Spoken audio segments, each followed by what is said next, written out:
Welcome to the Be Bold podcast. I'm Beth Whitman.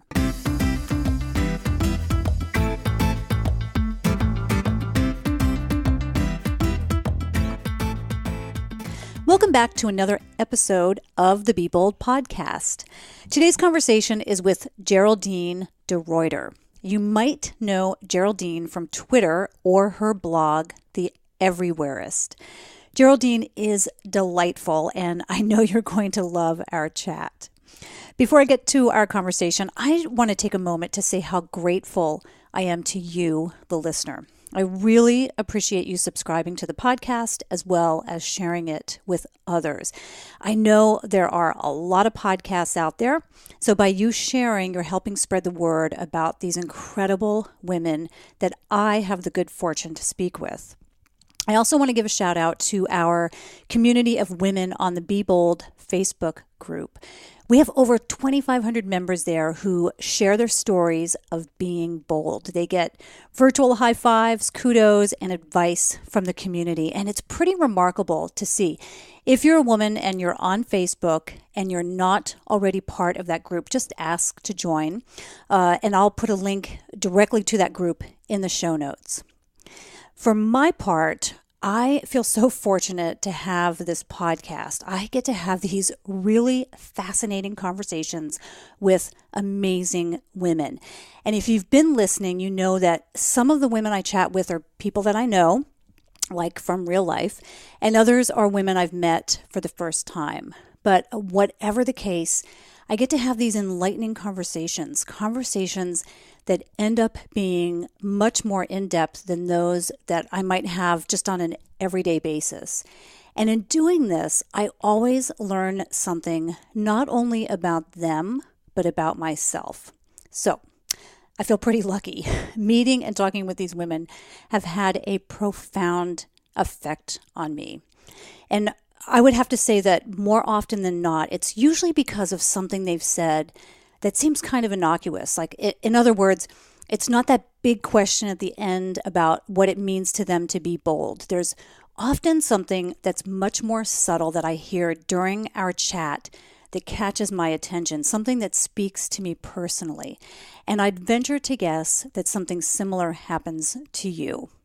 It's funny, I get messages from people who tell me that a particular episode is the best one yet.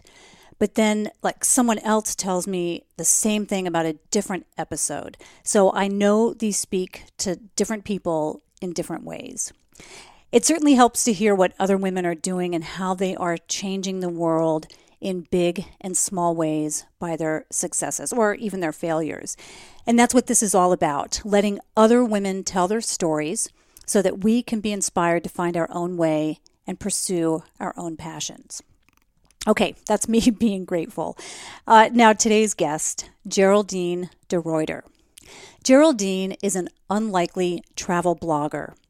Unlikely because let's just say she's an uncomfortable traveler. You'll hear why she's not the best of travelers during our conversation.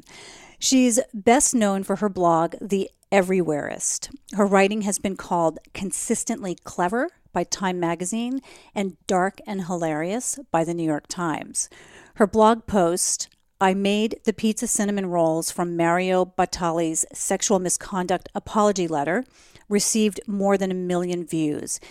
And if you haven't already read it, you must. I'll link to it in the show notes.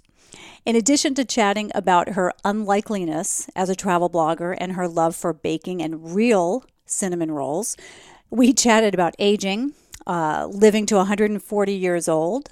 We also talked about how she ended up standing at the airport in her underwear and how her blog and Twitter posts have turned more political since the November 2016 elections. I had so many other questions for Geraldine, but I was under a bit of a time constraint, and we couldn't dive into a couple of subjects that I was so looking forward to chatting about, and that includes her brain tumor experience. But we both agreed that we need to sit down again to chat, so look for part 2 with Geraldine, hopefully in the not too distant future. Before you listen to that conversation, just a quick reminder that if you're new to the podcast, I encourage you to go back to previous episodes where I highlight other interesting and courageous women doing extraordinary things. When you listen to those previous episodes, you'll discover strong women who have overcome adversity. They've started businesses, they've challenged themselves in a variety of ways. They've traveled the world, attained status as world-class athletes, and given up secure jobs to pursue their dreams and passions. You can find all the episodes at BeBoldPodcast.com, or you can subscribe wherever you find your favorite podcasts. And just a little side note that the podcast is now on Spotify.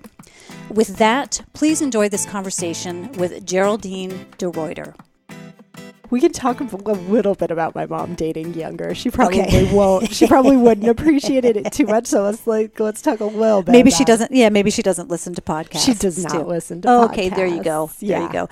Let's keep on the thread with your mom. So as we sit here, and it's kind of the conversation before we started recording too, talking about aging and me. I'm 52, having just turned 50, ran my first marathon, which listeners, they already know about because I talk about it quite a bit. But just the perception of aging has changed so much over the years. And we look to, like I was saying earlier, it's like 35 used to be middle age. You go through your midlife crisis and you get your Ferrari, the guys do, or whatever, when you're 35. But that just doesn't happen because people, I don't know why, but people are just so much more active. I don't know how this has happened over the years, but people are so much more active. And if we can, like I talk to people now, and John, my husband, has said, his goal is to be the oldest living person. Like that's what he says, right? And so he talks about being 120. And I met a woman recently who said, she said, my goal's 140. And I'd never heard anybody else say that out loud before. Oh my God. Yeah. So can you imagine? Living in your vessel with the attitude of having that kind of life, how you would treat yourself differently if you thought you were going to live longer, like you would make different choices, I think. I mean, it's it's a mind-blowing concept. And it's actually really beautiful to think about that it's beautiful, but it's also sad to think, well, if I knew that I had this body for 140 years, I would be kinder to it and I would do more things to preserve it. But instead, I'm just like, I just got to last another 40. So I'm going to have cake for dinner, which is that's terrible mindset. But wow. But I think I think in human history, that's probably what we've been thinking, is that we have however, like I don't know the statistics, but let's say in the 1900s, early 1900s, somebody thought they were going to live to be 60. So you have a certain mindset in terms of childbearing years and the way you treat your body and the exercise that you do and the work that you do and when you retire, and then you're done at a certain time. But if you do, all it is really a mindset. Because I don't even think that it has to do with technology or science or health care, end of life, because what we're talking about is having the healthier lifestyle into your 90s, right? Like you were talking about my husband's grandparents, who, I mean, like we will go out with them. And so my husband and I are in our late 30s, and we will go out with my husband's grandparents. And I should say, like, they look phenomenal. My husband's grandfather looks exactly like Carl Reiner. If you need to cast him, that is who you would put. And then his grandmother is a beautiful woman to the point where I will see older men kind of flirting with her, and I'll tease her. I'm like, Pauline, I think that man was flirting with you. And she goes, don't be silly. Don't be ridiculous. And I'm like, no, that is what is going on.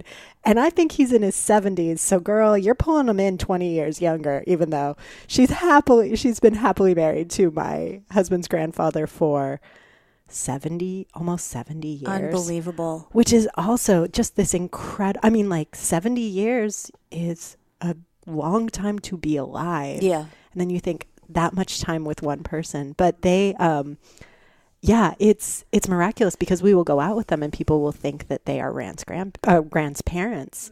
And they're like, oh, this must be your dad. And Rand's like, no, that's my father's father. Yeah. So they've definitely changed the definition for me. And they've always said, they travel quite a bit and they travel domestically.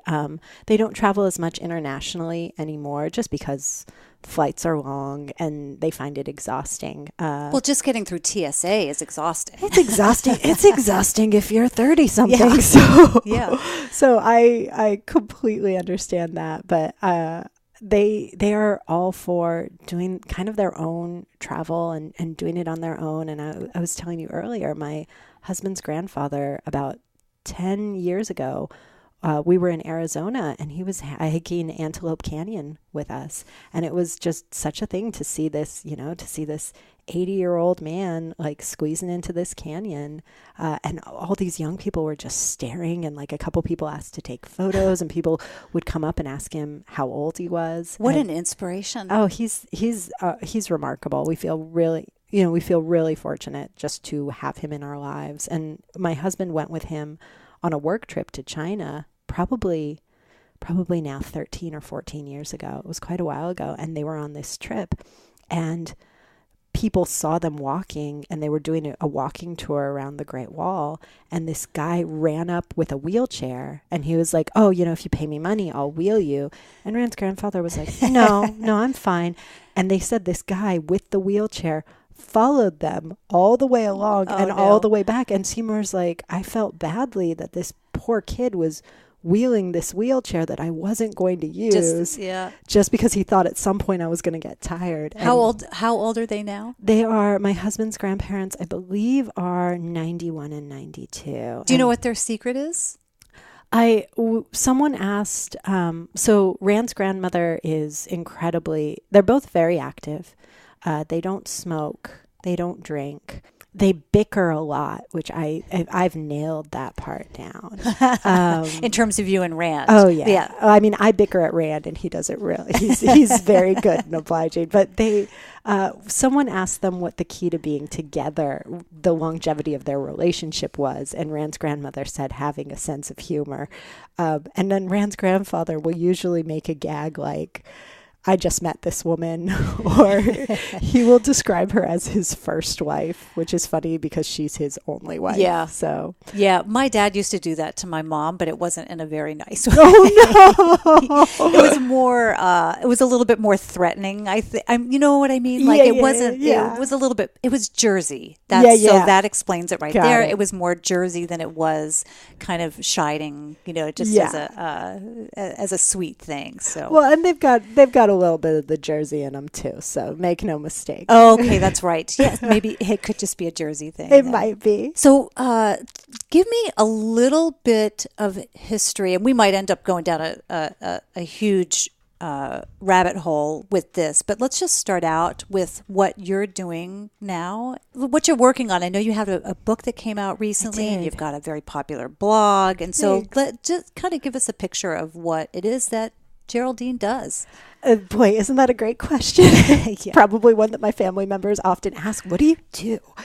So I write primarily on a blog called The Everywhereist. It's everywhereist.com.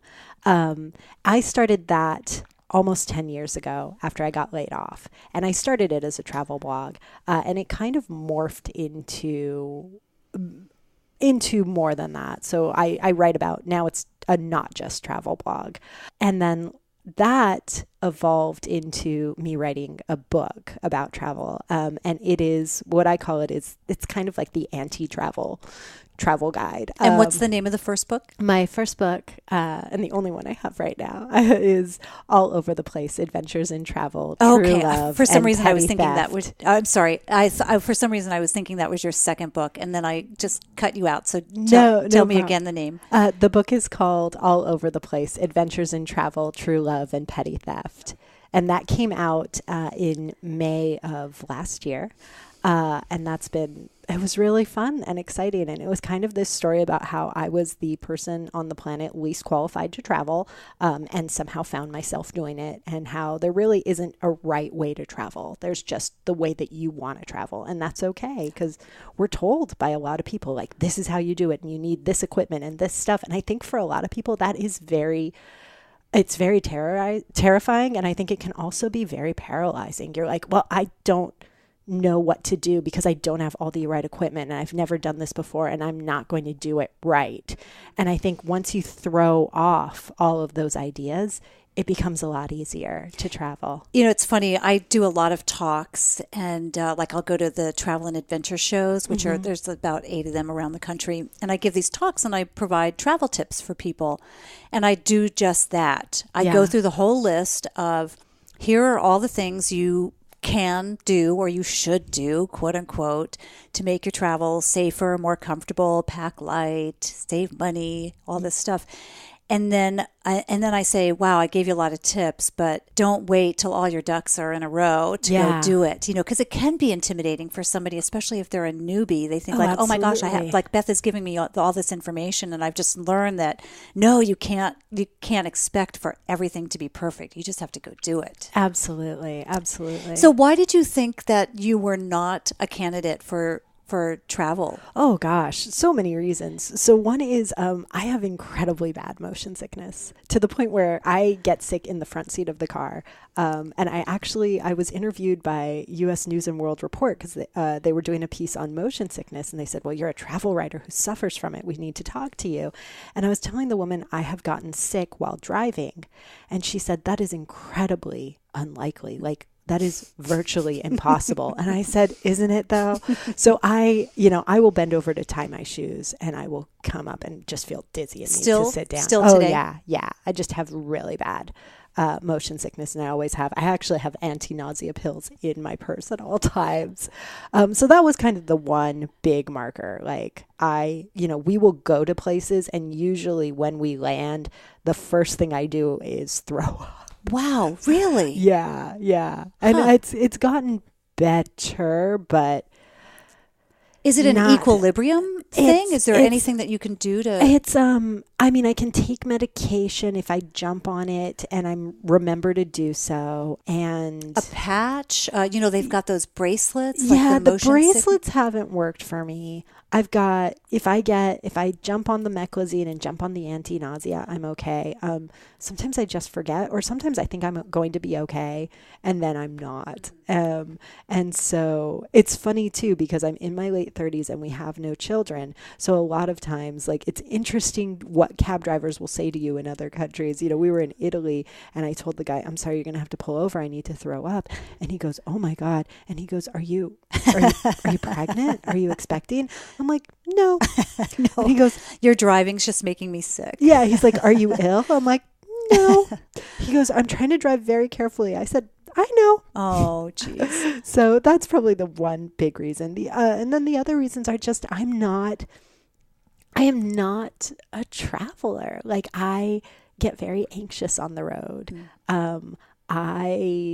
What makes you anxious? Oh my gosh, everything. You don't appear to be an anxious person to me, right? Like, you seem to be very calm. No, so I am. How does it present itself? Part of it is if I travel on my own, I'm just I will just be a little bit on edge. And then I think that it happens to actually a lot of women. Like, I went on this last trip on my own to visit some girlfriends, and we all met up in Santa Fe. And the second I land in Santa Fe, I'm with a friend of mine, and we're having drinks.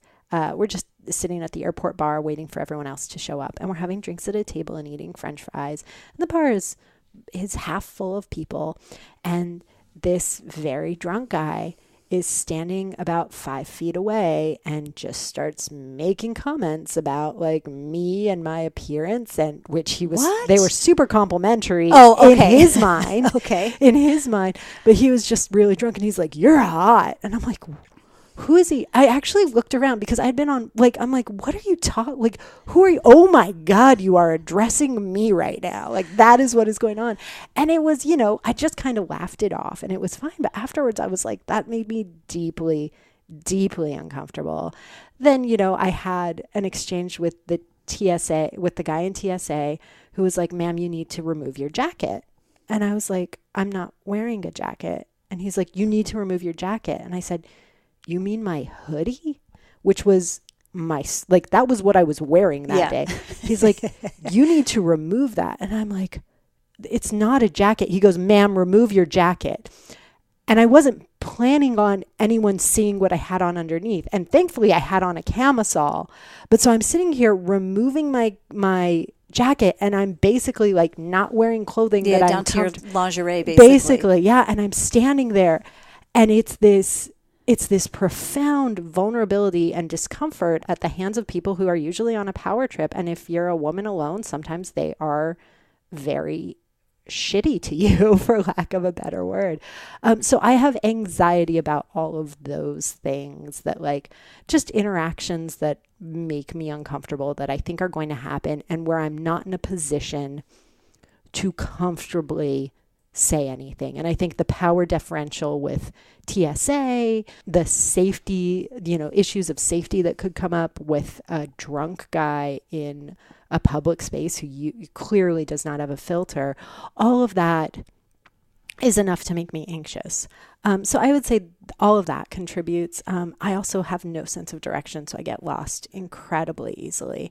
Does technology has changed so much in the last 10 years. Does that help you calm down? You would think, and it does help. It does help to a degree. The tech does enable me to go and explore a city that I don't know well on my own, which is not something I would have done 10 years ago, not something that I could have done 10 years ago.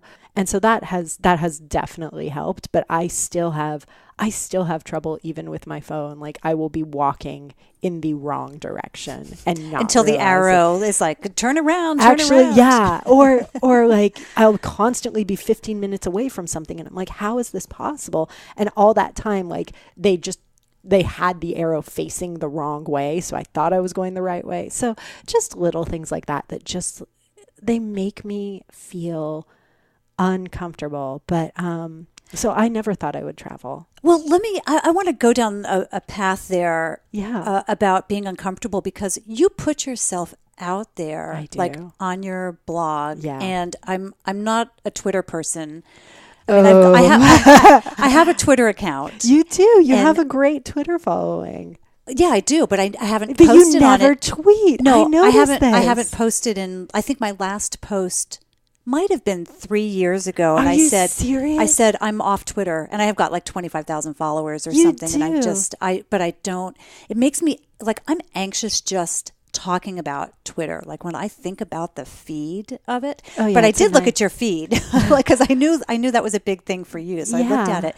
But what I want to get around to is, like, you put yourself out there.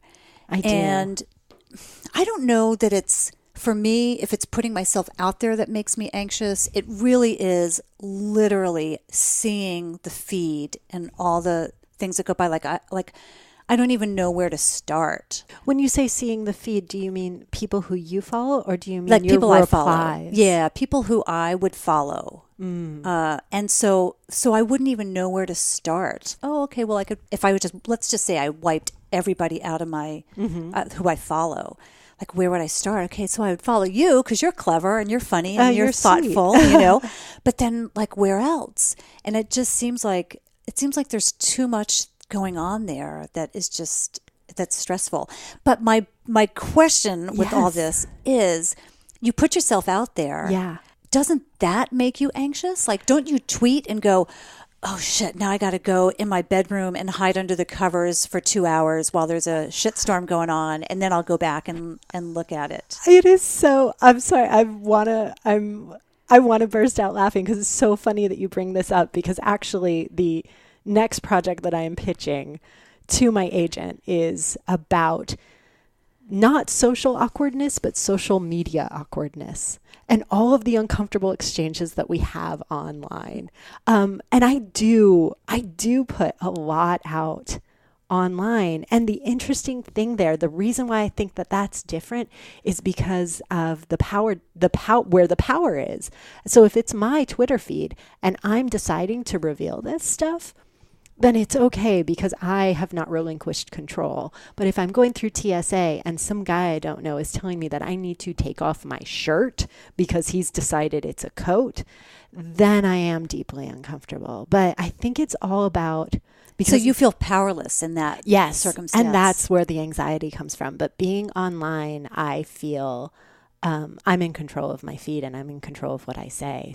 Yeah, but you're not in control of how someone responds.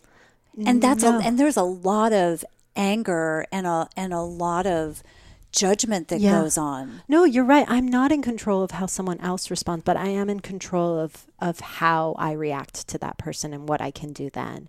And there are a lot of things that I can do. You know, if someone starts, like someone just lost their mind at a friend of mine the other day who kind of stepped in to, I made a joke because a friend of mine is an actor and I just wrote to him a bunch of ideas that I had. I'm like, look, Bill, this is the screenplay that you need to write. And I sent him like this really long email. And I'm like, I don't know anything about screenplays. This is just a movie that I want to see with Bill in it that I am sending him. And he was super positive and supportive. And he's like, this is an awesome idea. And so I tweeted something like, I just sent someone an email telling them how they should do something, even though I don't know what I'm talking about. This must be how mediocre white men feel all the time. I saw your tweet. I did see that. Which, by the way, is not by any means, not anywhere close to like the most controversial or crazy thing that I've said online. And so most people are like laughing. And then one guy was like, how dare you generalize, blah, blah, blah, and just flew off the handle. And I was totally content to ignore him. But Bill was actually in this interaction. And so Bill started talking to the guy and he was very calm and he was very measured. And he was like, look, like we speak, there's something about speaking truth to power. And there's also something about, when there is a power differential and white men are at the top of that power, like pyramid, you make jokes and it's punching upward and that is okay. It is when you start punching downward that there is a problem. And so Bill was very metered and this guy just started spewing insults at my friend. And I was like, oh, damn, oh my God. And I'm watching this unfold and I feel terrible because I didn't actually see this guy's comments to begin with because Twitter will, if someone is too vitriolic and you have a verified account, Twitter will actually not show you their responses. No kidding. I didn't know that. Which is a shame because they should actually offer this service to everyone because they can. So I didn't actually see the responses until Bill started, engaging with this guy, but he completely attacked my friend. And I was just like, block report, real easy. And so for me, that, like, again, there's agency there too. And people are like, oh, well, then you're not hearing another person's viewpoint. And I'm like, yeah, at the point where he's like just hurling insults at my friends, I don't need to hear their viewpoint. So I think there's control there and there's power there. And also, usually it's a fight that I am ready to have. So if you put it out there, you can back it up. I can back it up and it's a discussion that I'm willing to have. But there are times when, I recently had an exchange on Twitter, which I'm going to talk about in the book. So I'm just going to refer to it vaguely now, with a celebrity who I adored. And it was horrible. It was mortifying. And it went completely down this awful path. And I was like, oh God, what is happening? And I just felt deep and profound anxiety with the exchange. I basically made a joke and they did not appreciate it. Was this is this the Miranda one? This is the Lin-Manuel Miranda thing, which I'm not, still not comfortable talking about. Yeah, no, you don't have to, but I know enough that I saw something about that. I was like, oh, I don't even know who he is. So he He's the creator of Hamilton, and he and I had a deep and profoundly uncomfortable exchange on Twitter. And as one of my friends put it who saw it, she was like, do you know when you feel that deep-rooted embarrassment for another human being and you just feel embarrassed by proxy? I was like, yes, I do. She goes, that is what I felt for you. Oh, for you? Oh, no. I was like, thank you. I thought you were going to say for him. Oh, I was no. like, oh, okay. Nope. It was bad. And so I've been thinking a lot about all of this, like, because I feel like I can handle social media and I'm comfortable on Twitter and I'm fine with people calling me all sorts of names. And believe me, I have heard it. I've been called, the C word and the F word and a couple words that I was like, I've never even heard that one before. I need to look that one up. And so I've heard all of this. And somehow like a really uncomfortable exchange with a celebrity who you respect is worse. So I do want Well, it blew the bubble. It just popped the bubble. It did. It was real interesting. That's a bummer. It was, I'm actually I was really bummed, and now I'm grateful for it because I was sitting here, I called my agent and I was like, hey, Zoe, so we were talking and I'm like, I have an idea for a book. And I said, I'm not sure if you saw this exchange I had with Lin-Manuel Miranda. And Zoe said something which I thought was really enlightening. She goes, I did, but I wasn't going to mention it. And I was like, well, that... She's also embarrassed for you. She's also... And I'm like, well, that is interesting. Yeah. That is a whole conversation that we should have. I'm going to go write a book about that. And so I am going to, I was like, well, that's where I need to start. I'm like, I started talking to her. And after I had this embarrassing exchange, all these other people started talking to me about their embarrassing online exchanges with either celebrities or friends or people. And just where you say something that either lands wrong or a joke is bad, or you just get down a path that's deeply uncomfortable.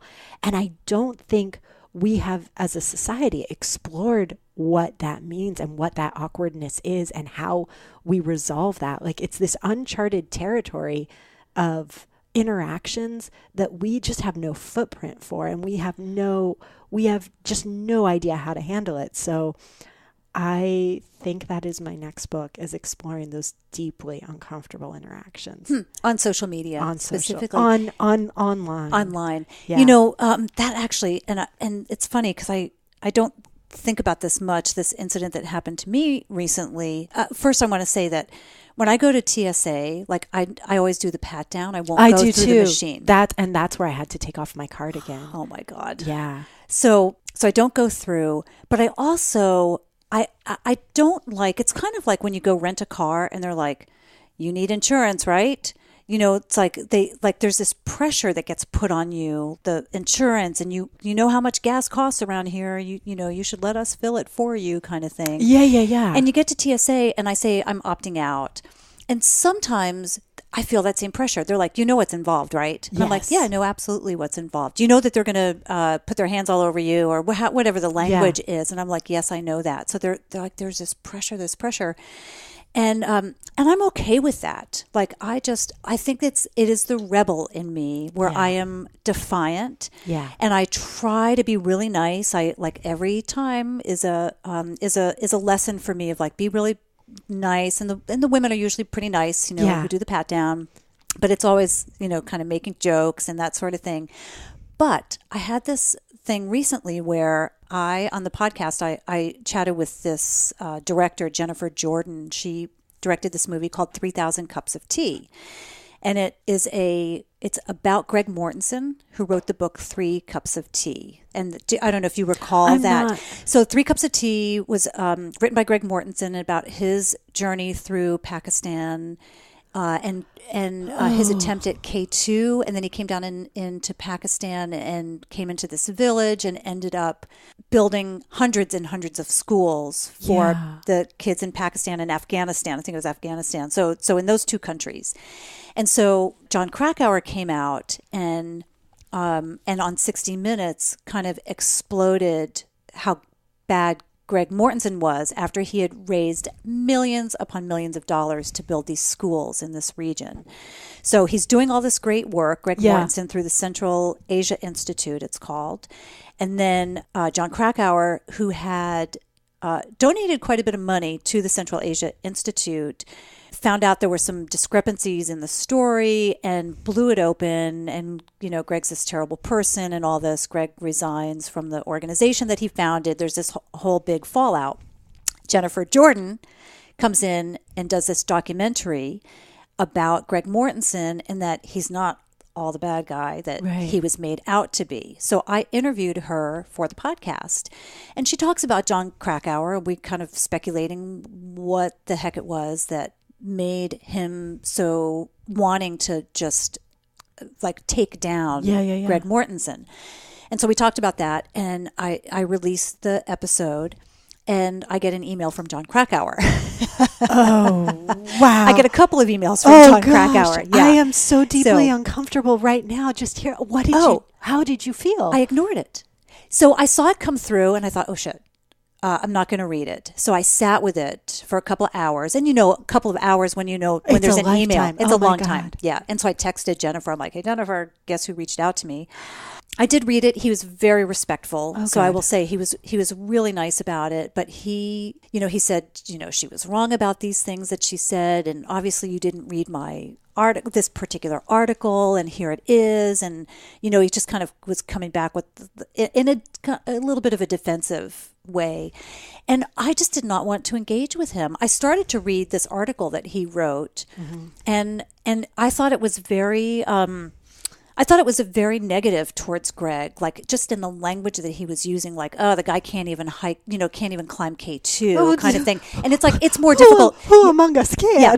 Yeah, right. Because K2 is more difficult than Everest. And so when you read that in the first 4 paragraphs of kind of disparaging the fact that he wasn't fit enough or whatever to climb K2, then it colored. Parenthetically, not a requirement for doing charitable work. No, it's not. I don't know this story at all, but I'm just here, not a requirement. No, it's not. No, but it just colored the rest of it. I'm thinking, if you're going to be that picky about someone, because dude, you didn't climb it either. Right. So if you're going to be that picky and kind of have that language from paragraph 4, it loses credibility for the rest of it. How all the things that you're going to be picky about through the rest of it. So anyway, my whole thing there is that I can walk up to a TSA person. Yeah. And I've got my own issues with authority figures, that they're intimidating to me, but I can walk up to a TSA person and I can be okay, but I don't want to engage with someone, I don't, if this had happened on Twitter or whatever, this just happened in email, I could completely ignore it. I don't want to engage with people because I just think I think it's negativity, and I think it's putting more negativity out there in the world.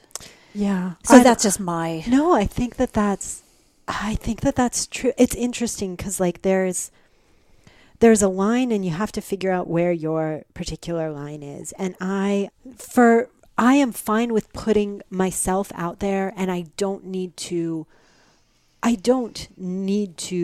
fully embrace all the hate that comes from those pieces, So my email is very easy to find. It's on my blog. It's on my about page. So people will contact me a lot of the time, and 90% of the time it's good, and 10% of the time it's not. And so I will, I wrote a piece about Mario Batali and cinnamon rolls. I know. I want to talk to you about cinnamon rolls. Yeah. Let's talk. Well, let's talk about that. Tell the story. Okay. So, as your listeners may have seen it, so Mario Batali apologized for past sexual misconduct. And for those who don't know, he's a celebrity chef. He is. Yes, he is. He's quite popular, and he had a TV show and has countless cookbooks and restaurants in New York and LA, and I'm sure elsewhere. And so he was, during this past December, he was the most recent celebrity chef to kind of come out and say, hey, like these were my past actions. I regret my past actions. So it has this vague PR type messaging. All as part of like the Me Too movement. Yep. And it was, and I'd like to apologize to anyone who I may have hurt or offended. And it's always that weird, like, I want to apologize to those people who felt things as a result of my actions, but not inherently for my actions, just for sort of the consequences of them. So it's always to me kind of a fake apology. And then he said, at the end of it, he included a recipe for pizza dough cinnamon rolls. Mm-hmm. And people were everyone was like, what has he done? And they are just flaming this route. They're like, why would you do this? You included a cinnamon roll recipe with your sexual misconduct apology. And again, you're finding out about this on Twitter. I'm like, when you say right. people are flaming him for it, it's probably happening on Twitter. It's all online. Well, so it's on Twitter. There were a ton of think pieces. I want to say the New York Times wrote about it. Like a bunch of people wrote about it. I was on the road when all of this happened. So I wasn't at my kitchen, and I am an avid baker. So I got home, it was during the holidays. I got home after the holidays, and I kept thinking about this piece, about him, releasing the cinnamon roll article or the cinnamon roll recipe. And I was thinking about baking anyway. And so I was like, you know what? I'm going to try this recipe. And I followed it to the letter. And the thing is, there are a lot of gaps in this recipe. Like, it is not good. It is not well written. And you do not use pizza dough to make cinnamon rolls. I'm telling you that right now. Your post about it is hilarious. Especially the photos. Thank you. So I made the cinnamon roll recipe. I wrote the post, and it also kind of became like my own sort of Me Too post, because he had tied those two things together. So now I had tied those two things together. And so I read about some of the sexual misconduct or just like misogynistic crap that I dealt with, and made these cinnamon rolls, which were terrible.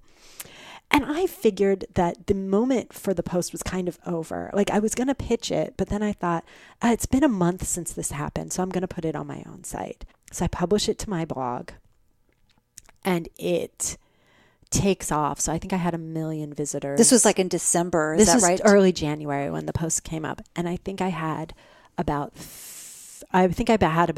300,000 visitors on the first day, maybe more. And I posted it at night. Like, I posted at like 5 p.m. I was like, oh dear. So I had 1 million visitors over the next like few days. Oh my God. To the blog. And in a lot of, it was great. I had so many letters of support. I had tons of people emailing me, and it was wonderful. I got a ton of work from that piece alone. I ended up writing an op-ed for the Washington Post about something unrelated. The New York Times called my piece. They said the language was salty, but it was dark and brilliant. And I was like, yes. I'm like, they get me. Like external approval that I have been wanting since I was a child. Thank you. So all of this just wonderful reception. And then a couple people on the blog, there was another post about how Rand and I had just had our celebrated 16 years together. And somebody writes, I don't even know if I can say, can I cuss? Of course. I've already done it a couple of times. Oh, okay. Yeah, please do. So somebody writes, and it's obviously about they just are trolling, but they're like, no kids, huh? Good. The world has enough kikes in it. And I'm like, ooh. Okay. Wow. So you get that, and then, and you can't let that distract you from all of the good, right? Wow. Yeah. So I'll occasionally get stuff and it's just it just takes the wind out of you. You're like, what? I wrote about cinnamon rolls. And this other guy writes to me and tells me how offended he is that I cussed in my post. And I'm like, that's the part that offended you.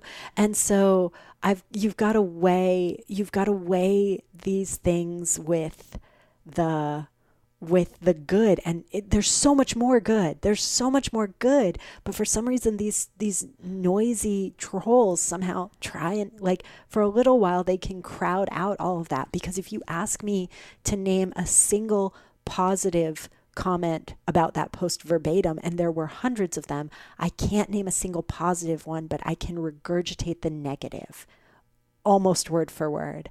So that becomes a tough balance sometimes, but it's worth it. I'm proud of that piece. I'm delighted. It's brilliant. Thank you. I'm delighted by the work that came from it. I was contacted by an actress who her work is great. Her name's Valerie Curry. She plays Dot on the new version of The Tick. If any of you guys have seen that, that's a deep comic book nerd cut. So, but I had seen it actually, and I liked her work. I thought she was charming, and she contacted me about adapting it for stage, for a nonprofit theater. Oh, I love it. Performance that she does, and I was like, oh my gosh, that's so cool. So the good has drastically outweighed the bad, and it is just finding that balance. But one thing that I kind of force myself to do, which my husband has talked to me about, and he talks to me about it in regards to the TSA too, because when I was standing there without my cardigan, I was really close to saying to the man, like, what if, and there are a vast number of religions where you cannot show bare arms, right? And I mean, like Mormonism, you can't show bare arms. So I was real close to saying, what if I were Mormon right now? And like, you had, like, what if I hadn't had anything on underneath my hoodie? Because essentially I don't. Like, this is not a substantial tank top. And there were so many things that I wanted to say. And there was something that Rand said to me a while ago. And he goes, look, I know you have the comebacks. I know you're smart. Rand being my husband, he goes, I know you have things to say. And I know you can protect yourself. But please, I just want you to limit your exposure in terms of, like, don't stoke the fire so they will come after you more. And so that was part of his reason. Like, I wanted to reply to one of these people who had insulted me on this post and send them a response. And Rand goes, please don't. I'm not saying that when these guys do creepy things, it's because they've been provoked and that's somehow your fault. I'm not saying that, but I do think you need to walk away like it is alive, like a live wire, because it is, and you don't know how they are going to react. What do you think of that advice? How did you respond to it initially? And I think he said it to me after the TSA thing had happened, and I think I burst out crying because that experience just got me, and I just started crying. And I'm like, I never say anything. I'm like, I didn't say anything to the TSA guy. I didn't say anything to this person. Like, I never say anything. And sometimes I just, like, you just want to lose your mind because you do want to say something, but they just feed off of it. And so it is this weird, because they're emailing you because they want a response. Well, let's talk about the TSA thing though for a second, because I don't want to muddy it too much. But so you wanted to say something, but you didn't. Absolutely did not, and that's something Grant has always told me. Like, the power differential is too strong. They can stop you from getting on your flight. But if we don't say something, aren't we as bad as the Me Too movement, or let's say women being disregarded a year ago before the Me Too movement? Like, so how do you draw that line? I think you do. So first of all, like, I do think that there are, like, I think we're in the middle of an important movement right now. I think we also need to acknowledge that a lot of those of us who can speak up are doing so from a position of privilege. Like, there are certain people who do not feel comfortable or safe speaking up. And like, I know people who are like, look, I am not going to be able to take down the person who harassed me. They are the CEO of this company. The board is on their side. I could escalate it to the board. I have talked to HR about it, but HR is there to protect the company and the CEO. And I can't afford to lose this job. And I think that, I think those of us who do have privilege and who are comfortable do need to speak up on those other people's behalf. And you do need to speak up for the people who can't talk. And I think that for me, like, I will speak up about the TSA thing and I'm going to write about it. I'm going to write a post about it. But I need to do so when I feel safe doing it. And when I'm going through security and have had someone take my sweater from me, I could fight it. But is that going to make me feel more vulnerable? Because this guy's already shown that he is on a power trip, right? So is it going to make me more vulnerable? And so, I put on my sweater when it's done and I'm infuriated and I'm near tears, but I'm like, I will write about it later. I will do so when I'm safe. So I think, we're not at the point in a society where you can fight against these authority figures all the time as it's happening, but you can make your voice heard later. And so it's funny too, because after that, I went to the gate and I had my carry-on, and my carry-on is this huge bag that actually scrunches down. So it fits really easily, but if you hold it up, the dimensions exceed what your personal item should be. And the gate check agent was like, you're not bringing that on.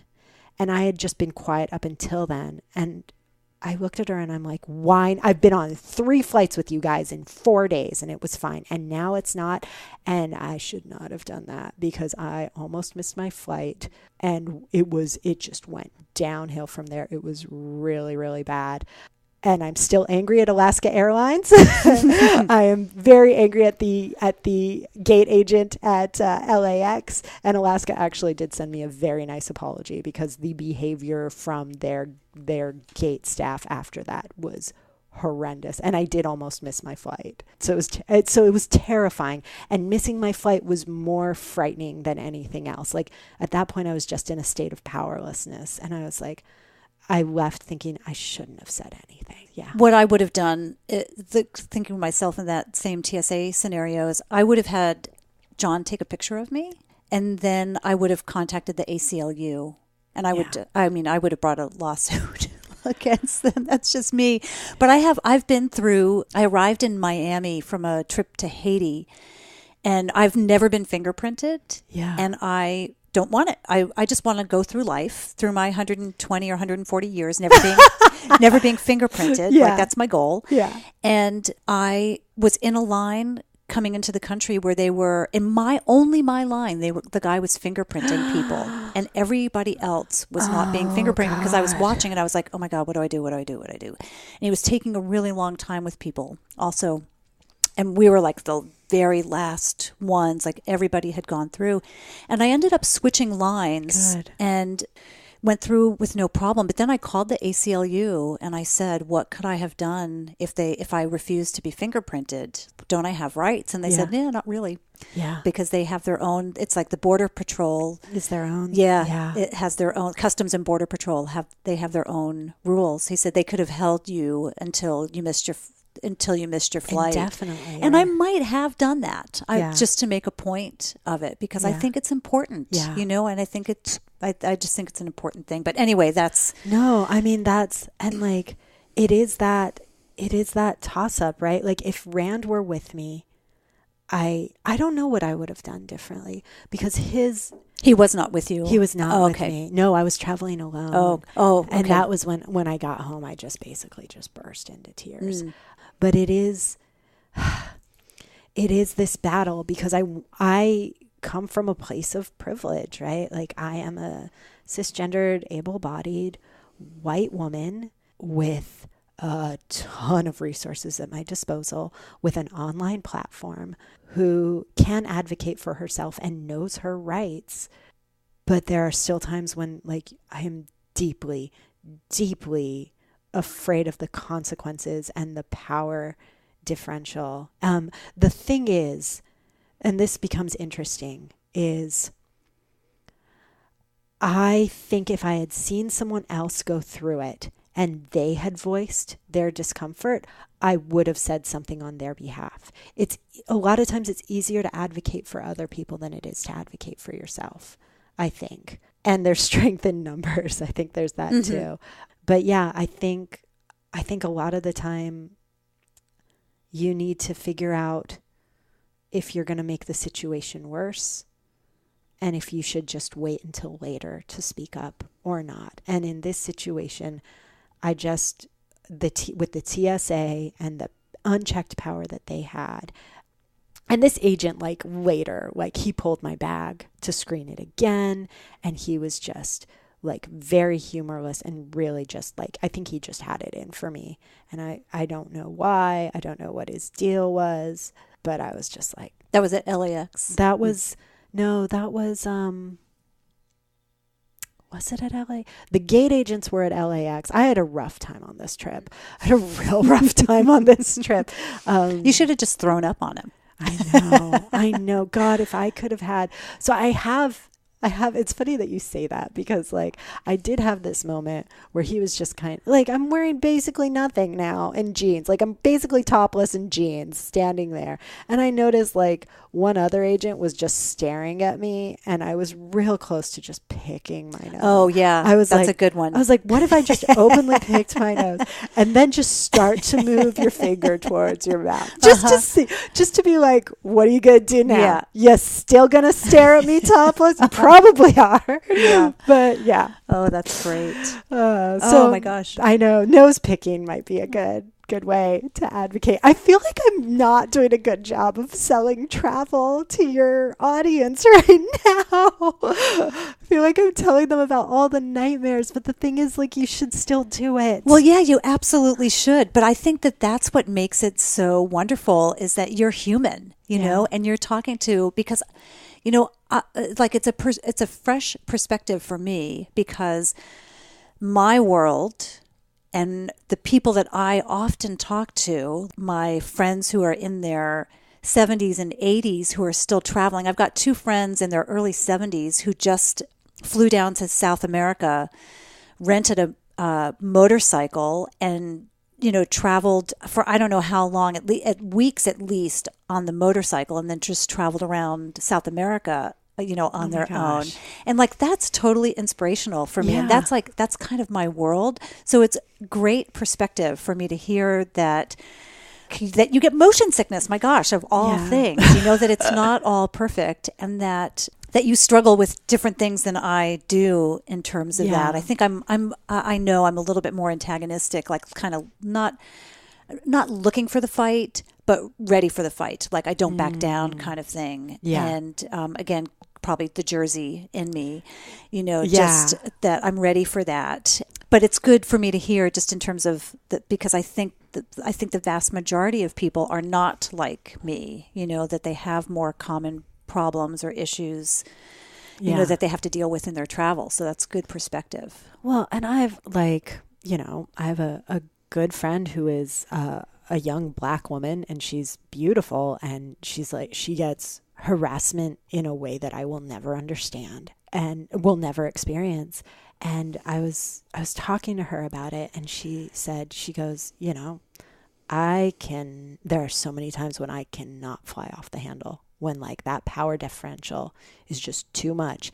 And if I say anything, I fall into a very uncomfortable and unsafe situation that I cannot engage in. And I was just like, oh my God. And it just, so. There's a Netflix show on now called 7 Seconds, which I think you would enjoy it. And it's just kind of short synopsis. It's about a young boy who gets killed, Black boy who gets killed on a bicycle, and he gets hit by a car, and the driver is a cop.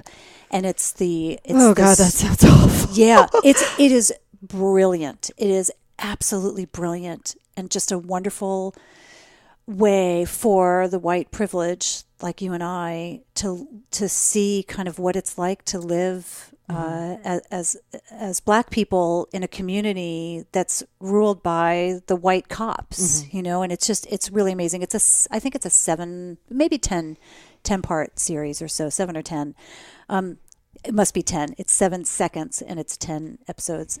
Just really wonderful. So I highly recommend that to listeners and to you as well. Just a great perspective on that. Boy, so that's your book. We haven't. That's as far as we got. Parenthetically, my book is actually funny. I'm sure it is. It is a humorous yeah. take on travel. Well, if it's anything like your cinnamon roll post, it has to be hilarious. I promise I am funny. The thing that I used to say, and a friend of mine was in a play, and one of his lines in the play was, "I swear I used to be funny."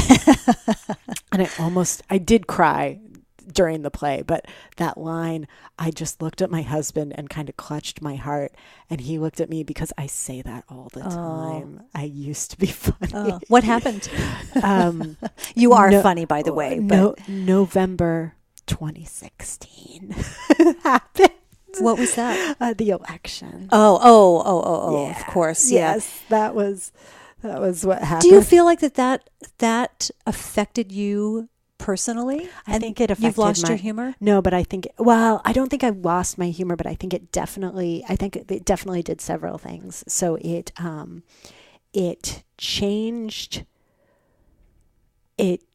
what I wrote about in a lot of ways. Like, I think I still write funny things, but I think I also, I'm not writing reviews of hotels that I visited. It's impossible in a lot of ways, it's hard to do that. So I think my Twitter feed became exponentially more political.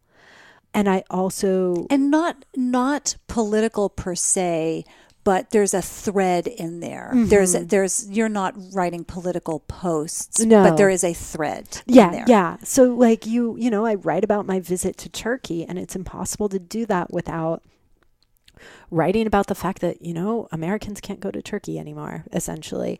And writing about, what happened with Erdogan, and writing about people who, there was essentially a purge in Turkey of the intellectuals, of dissidents, of people who were just driven from their jobs, of people who were trying to leave but then couldn't because their passports were revoked, and who were essentially, in this state where they were unemployable in Turkey, but then had literally no other options. And so we're just stuck there. So there's all these things that are happening. And when all of that is happening and you are writing about your trip to Turkey, it is a disservice to not address all of those things. So that has been an interesting balance. It's interesting to be a travel humorist and to be encountering all these things that do not feel particularly funny. Yeah. So it's been interesting. It's been an interesting time. And do you feel like it affects you on a daily basis? Like, because I've spoken to people who have said, I spoke to one woman in particular, a friend of mine, and she's an older woman. She said, I want to kill myself. Oh, God. Like, she watches Rachel Maddow every night. And I don't watch TV. So like the Netflix thing we stream, but I don't watch news or anything. Same. And she said, I just want to kill myself. Oh, and so I wonder about that. Like so that is the extreme, but how it's got to be pervasive across so many people who are paying much more attention than I am to the news. Do you feel like it does affect you on a daily basis? Boy, I mean, to some low-level degree, I think so. I can't remember who said the quote now, but somebody said, ignoring politics is a privilege of the well-governed. And right now, for like a lot of us have been robbed of that privilege that I think we had under Obama. I think we almost arguably we definitely had more of it even under George W. Bush. I know. I mean, that's the crazy thing. I was like, things were bad, but at least you, to a degree, respected the office of president. Like, I wasn't like deeply concerned if you went to meet a foreign leader. I was like, oh God, he's a bumbling idiot. But I wasn't like, oh, we are going to incite World War III. I think it ebbs and flows. I think there is a low level anxiety, but again, I come to it from a position of privilege where, I see friends of mine who are trans who are saying things like, we need to get our, very early on before Trump took office, I had a bunch of friends who were either in the process of transitioning or who were talking about it, who were like, I need to get your passport changed now. Get your birth, your, I guess you don't, I don't know if you change your birth certificate, but get your passport changed. Get all of your legal documents to reflect the gender that you identify with, because we don't know what this is going to look like later. So I think I don't have that issue. So I think for a lot of people, a lot of people are dealing with it in a profound and visceral way. I was just talking to a friend of mine who is a Black man, and he was saying, I have been called the N-word so like more times in the last year and a half online than I have in my entire life. And he goes, and I don't know what I don't know what that is. I don't know what is causing that. I don't know why this is happening. I suspect it has something to do with our current political environment. Absolutely. Yeah. And so. Well, and like opposite to that, I feel like with the Me Too movement, I feel empowered if I'm walking by a construction site, as an example, and I get a cat call, I feel empowered to turn around and say, that is not acceptable any longer. Yeah. I hope the same thing happens for minorities. I hope there is some movement where they feel empowered enough to be able to turn around and say something like that. But we're not there yet. No, we're not there. No, I just don't think we are. And like, it kind of goes to the whole, like, I remember there was one, I think it was Weinstein, like a bunch of women came out and accused him, and he didn't really say anything for a lot of them. And then Lupita Nyong'o, said, like, wrote her op-ed for the New York Times, and he did come out and speak out against that one. And it was like, you felt empowered enough to attack the Black woman who accused you. That was really horrifying and kind of eye-opening, and it still suggests a power differential. Like, I didn't pay close enough attention to that. I was in India when all that stuff really broke. So it was hard. It was hard to not. It was just swamping, like just flooding all of the airways, and so I mean, and the thing is, we have the Black Lives Matter movement, and it has not had the same attention or been given the same respect as the Me Too movement. It has not received that, and it has been targeted in a way that the Me Too movement has not. And so, I mean, I think that's where we are. So I don't know. I believe in intersectionalism. So I'm hoping that, like, if we start to address one thing, other things will fall into place. One hopes. I don't know. I'm too afraid to talk to TSA agents, so I don't know what help I am. I'll travel with you next time. Oh my gosh, I would love that. Yeah, like you said, I would love that. Strength in numbers. Yeah. So, just a couple things that I want to go back to, or one thing in particular that I would love to hear about is what molded you. That, like, your upbringing in terms of having kind of this strength, because I think you have a thick skin. I do. Yeah. A little bit sometimes. Some days yes, some days no. So where did that come from? I am the first girl grandchild born in a large Italian family after 7 boys. Oh, lucky you. So it was 6 male cousins, my brother, and then me. Huh. And you think that gave you a thick skin because you had to, like, was my it family like kind of the tomboy, or? I mean, no, my family is brutal. I love them all, but my God, my brother in particular, like, when I got my nose pierced, I asked him what he thought of my nose ring, and he goes, it's hard to distinguish it from all the acne. I was 19 at the time. Oh my God. Yeah, so that was pretty brutal. Oh, that is brutal. And so if you say to my brother, like, you just hurt my feelings, he would just double down. Oh. So that is. So would that hurt your feelings, or would you laugh at something like that? I would. Gosh, I remember saying something like, you have to, that's the thing, you can't show weakness and you have to come up with a quick reply. And if you do get upset, my family is just like, we'll say, like, God, we're just kidding. Like, don't get offended. You grew up in Seattle? I grew up mostly in Seattle. Okay. Yeah. I was the first one actually born in this country, which adds another element to it too. Like, oh, don't be American. Don't be so just roll with it. You're like, what does that even mean? Yeah. So that was part of it. So yeah, my family is brutal. And so you just have to be quick. You have to have the responses and you have to be okay with it. But again, there's something to be said about being empowered because I always felt like I could say something to my family. My uncle was, I showed up and I was at my aunt and uncle's house and he goes, honey, those pants are terrible. I was wearing these big kind of flowing pants. And he goes, honey, you should burn those. And I'm like, are you kidding, old man? Have you seen half your clothes? I should just pour kerosene on your closet. And so I feel, I'm empowered enough to be able to dish it back out. And they have done that in a weird way. My family will bring you down, they will tear at you, but they know that you can tear back. Yeah. And they will. But you do it with a sense of humor. You don't do it with anger though. No, because I know because a lot of times they're doing it with humor. Okay. Yeah. My brother is vicious, but so funny. Okay. He's so funny. And that's the thing.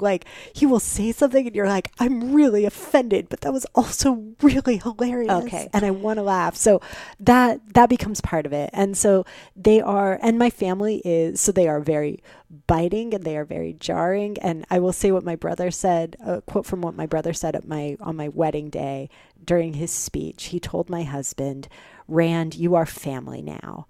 And that means nobody hurts you but us.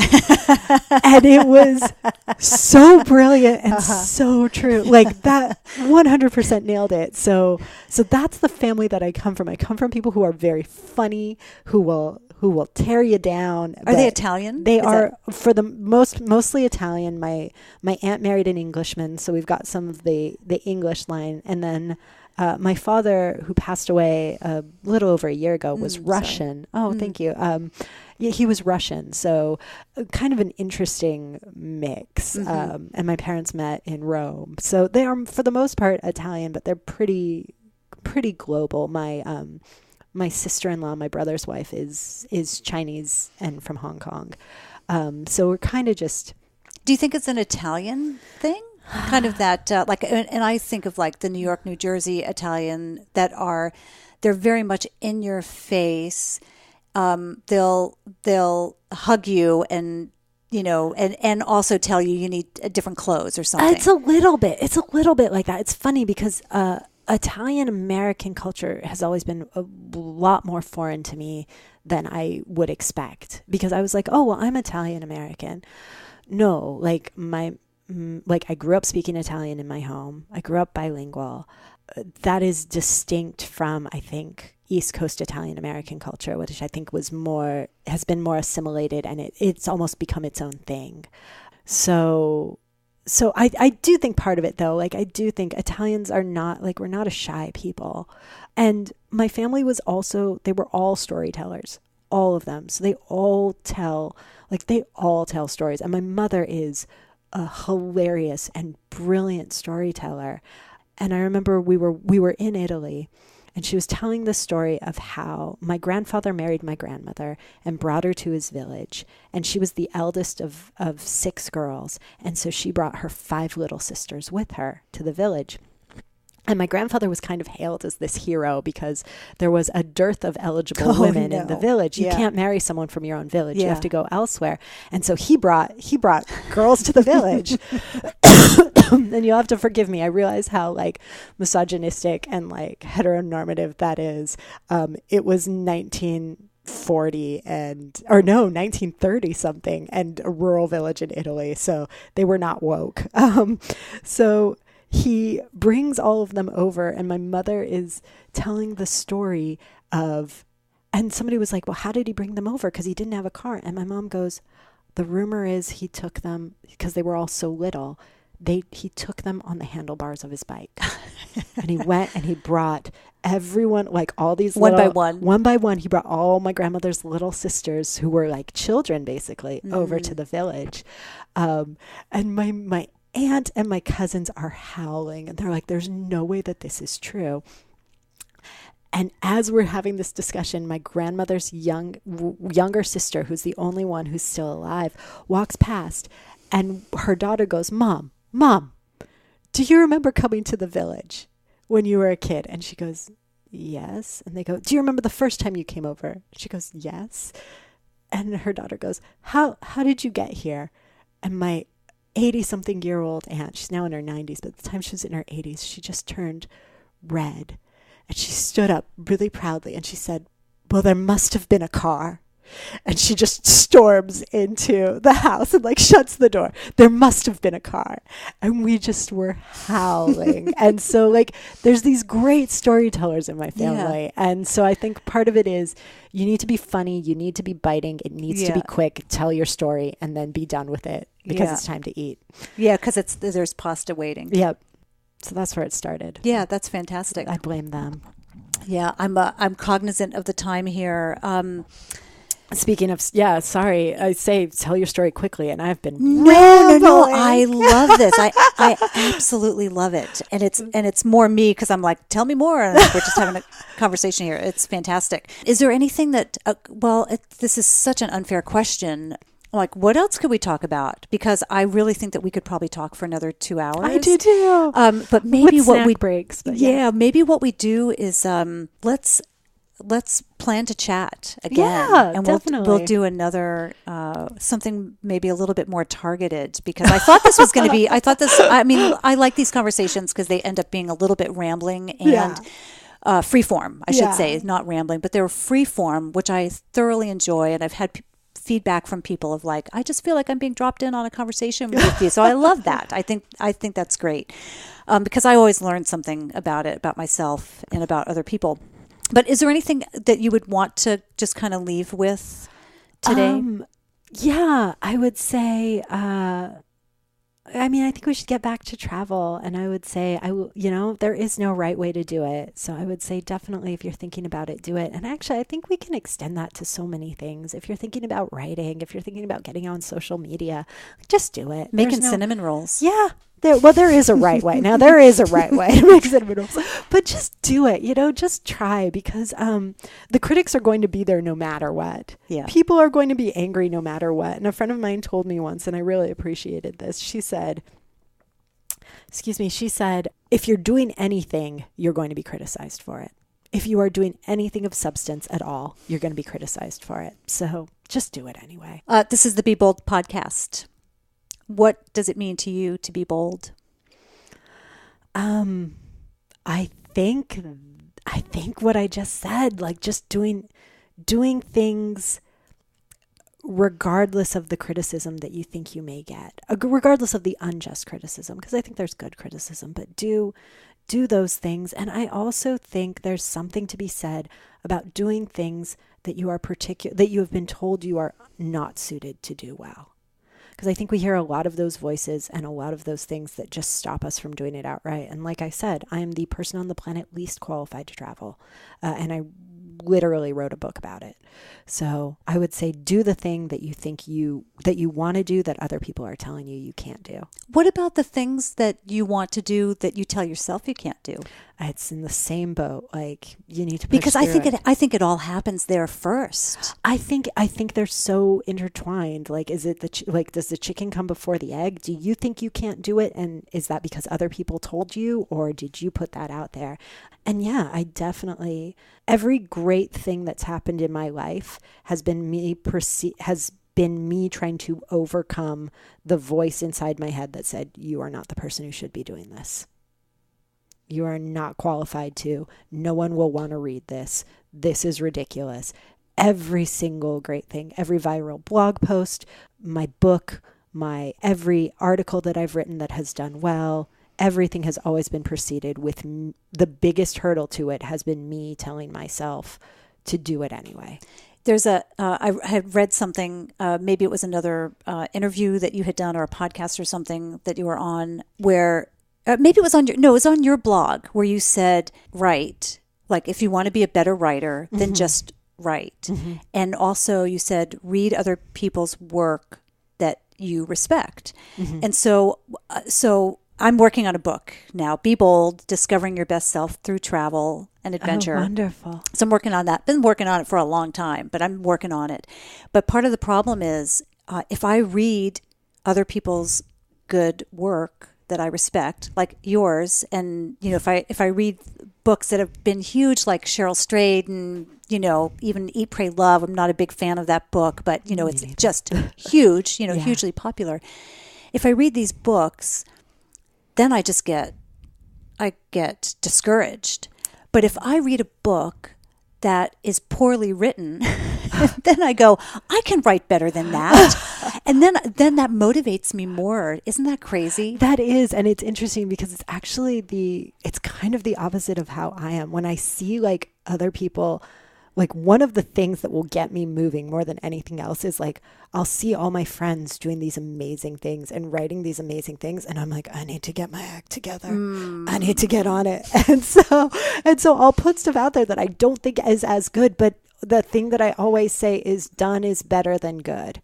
So it's this balance. It's, read what inspires you. But also remember, like, it's never going to be good for you. Yeah. You're never going to think it's great. And you just got to put it out there anyway. Yeah. You're your worst critic. Okay. By far. I need to go on a little retreat and have total focus time. You are your worst critic. I'm going to tell you. I bet if I read it, I'd be like, this is amazing. No, Nope, I would. Anyway. Okay. Well, where do people find you? I am my website, which is everywhereist.com. That's everywhereist.com. That's also my Twitter handle at everywhereist. Warning, I cuss a lot on Twitter. I get real mad. I tweet political stuff. I do not hide my views. Just letting you all know. Fair warning. My book is available at Amazon, Barnes & Noble, major retailers, small retailers too, and you can find the link to that off of my blog. My About page has my contact info if anyone wants to email me and say hi. My response time is terrible. Okay, good. Yeah, also fair warning on that. And I'll link to all those in the show notes too, so people can reference that as well. So Geraldine, thanks so much for your time. Me. We really, I do believe we could just keep going on for a long time, but I want to be respectful of your time. I want to be respectful of yours. Yeah, and we both probably have lunch to go have today too. But let's do this again too, and find something. Maybe we could find something else fun to talk about. Yeah, maybe. Yeah, definitely. So, hey, do you have a favorite cinnamon roll recipe? I am still trying to parse that one out. Okay, actually. Okay, yeah, I have a cinnamon bread recipe that I will share with you that I think might be a little bit impressive. Okay, so I'll have to check it out. It doesn't come with any apologies either. So perfect. Thanks, Geraldine. She is just delightful, isn't she? I met her for the first time at an event in Washington, D.C. many years ago, and I cannot believe it's taken us this long to sit down and connect because we're both in Seattle. It's just crazy. Do me a favor, won't you? Please share this episode and the podcast in general with anyone whom you think might enjoy it. I do rely on word of mouth to help grow this podcast community. And with more listeners, that will help me attract more guests as well. And speaking of which, there is a guest submission form on the BeBoldPodcast.com website. So if you or someone you know is doing or has done something that's noteworthy, please fill out that form so I can find you. I do only record in person, but as you know, I travel a lot, so there's a chance we might cross paths. You can find out more about me by visiting wanderlustandlipstick.com. If you feel like being bold yourself, you can join one of our Wander Tours. We have trips to both North and South India that have just recently been announced, so you can join one of those fantastic trips, and both of those are women-only tours, by the way. Or you can come to Africa with me early next year, and that includes a trek up Kilimanjaro, a Tanzanian safari, and gorilla trekking in Rwanda. Those are all co-ed. One of my favorite destinations is Papua New Guinea, and I've got space on our August 28 trip. And we just announced our 2019 tour as well. Also in August, both of those are co-ed, so male, female, come on along. Finally, we have rare space on our Santa Fe culinary tour for women in June. women only, fantastic women only. So if you're a fantastic woman, I know you are, come join us. You'll find all of those on wandertours.com. If you'd like to connect with me, you can friend me on Facebook, and I'm WanderGal on Instagram.